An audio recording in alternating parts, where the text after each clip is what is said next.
Ohio, Japan, and good morning, Philippines! Here is our news for today.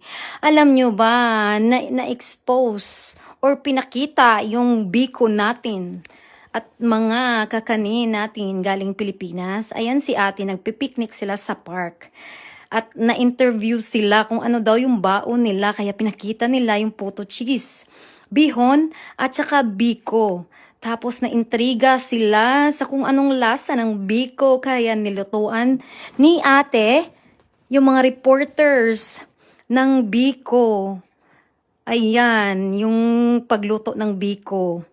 Tapos, kumain sila ng biko sa studio, yung mga news reporters ng live. Ayan yung biko ni ate. Ang sarap! Shout out sa iyo, ate.